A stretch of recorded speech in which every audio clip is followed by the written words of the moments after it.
Cultura y simulacro, por Jean Baudrillard. 8. La imposibilidad de escenificar la ilusión es del mismo tipo que la imposibilidad de rescatar un nivel absoluto de realidad. La ilusión ya no es posible, porque la realidad tampoco lo es.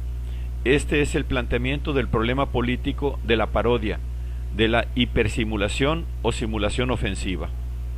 Toda negatividad política directa, toda estrategia de relación de fuerzas y de oposición no es más que simulación defensiva y regresiva. Por ejemplo, sería interesante comprobar cuándo el aparato represivo reacciona más violentamente, si ante un hold-up simulado o ante un hold-up real.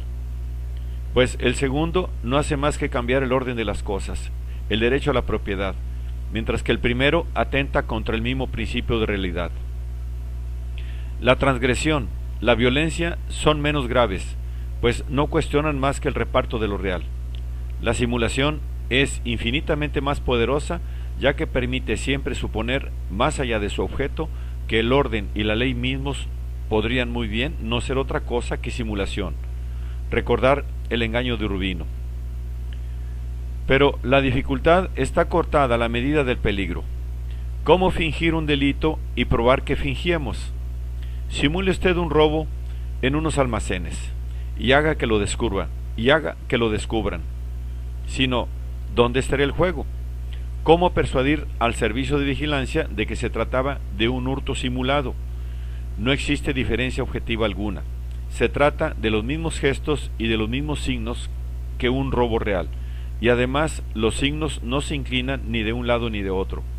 Para el orden establecido son, sin duda, signos pertenecientes a la esfera de lo real.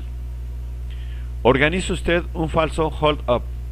Asegúrese de que sus armas sean totalmente inofensivas y utilice un rehén cómplice a fin de que ninguna vida sea puesta en peligro, pues de lo contrario acabará en la cárcel. Exija un rescate y procure que la operación alcance la mayor resonancia.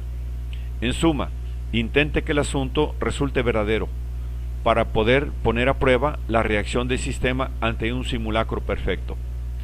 No va usted a lograrlo. Su red de signos artificiales se liará inextricablemente con elementos reales. Un policía disparará de verdad. Un cliente del banco se desvanecerá y morirá de un ataque cardíaco. Puede que incluso le paguen el rescate.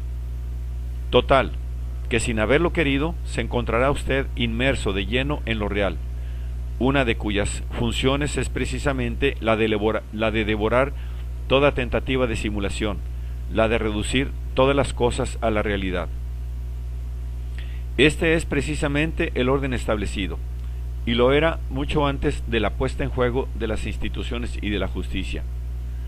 Dentro de esta imposibilidad de aislar el proceso de simulación, hay que constatar el peso de un orden que no puede ver ni concebir más que lo real, pues sólo en el seno de lo real puede funcionar.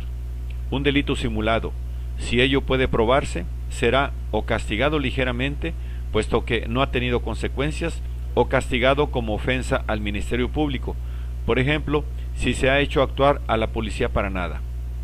Pero nunca será castigado como simulación, pues en tanto que tal no es posible equivalencia alguna con lo real, y por tanto tampoco es posible ninguna represión.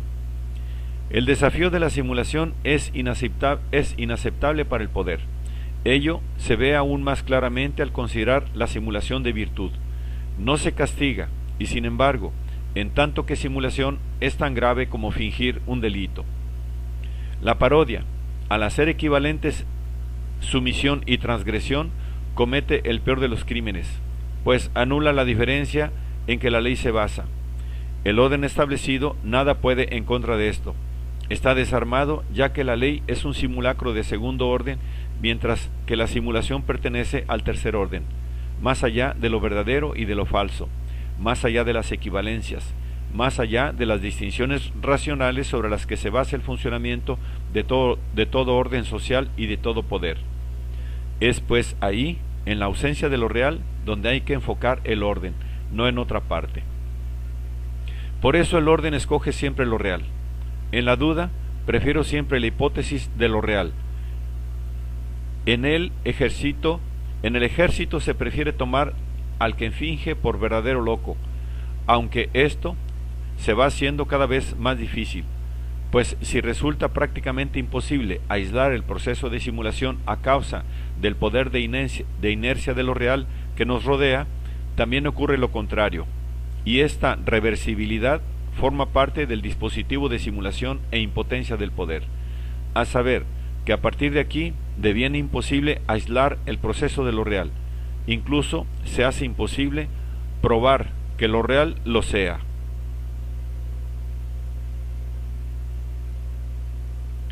Por ello, todos los hold-up, secuestros de aviones, etc., son de algún modo hold-up simulados, en el sentido de que están todos sometidos a priori al desciframiento y a la orquestación ritual de los mass media, que se anticipan a su escenificación y a sus posibles consecuencias.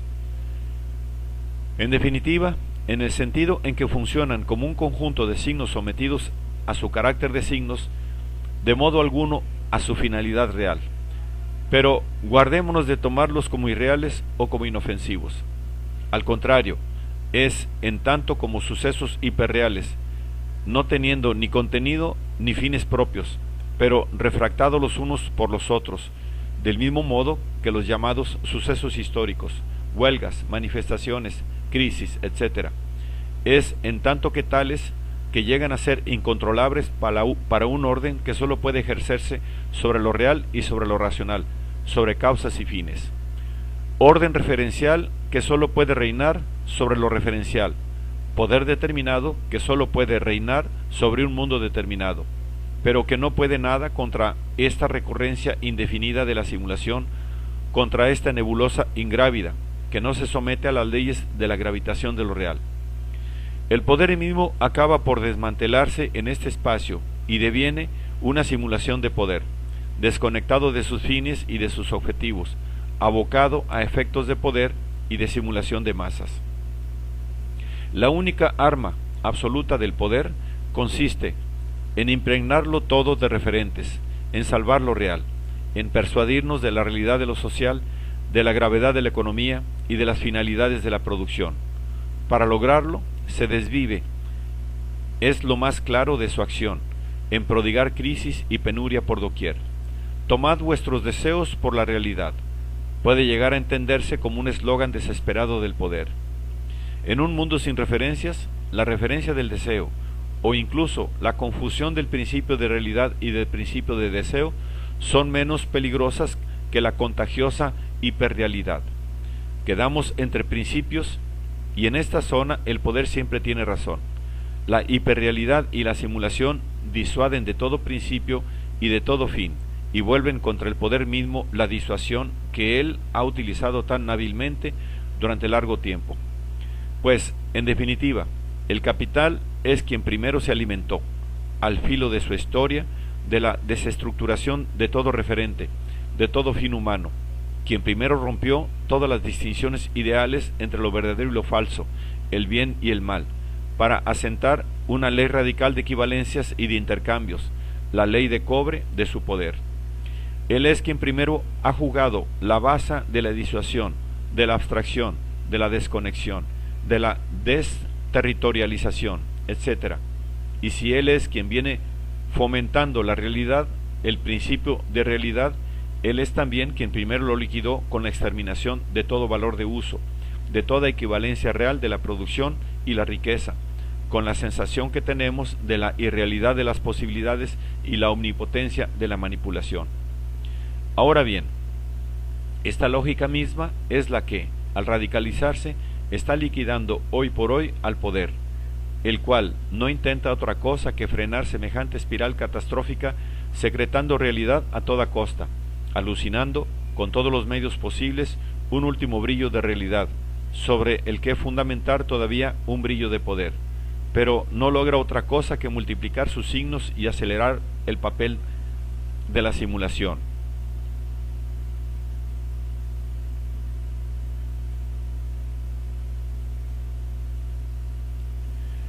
Mientras la amenaza histórica le vino de lo real, el poder jugó la baza de la disuasión y la simulación, desintegrando todas las contradicciones a fuerza de producción de signos equivalentes. Ahora que la amenaza le viene de la simulación, la amenaza de volatilizarse en el juego de los signos, el poder apuesta por lo real, juega la baza de la crisis, se esmera en recrear posturas artificiales, sociales, económicas o políticas. Para él es una cuestión de vida o muerte, pero ya es demasiado tarde.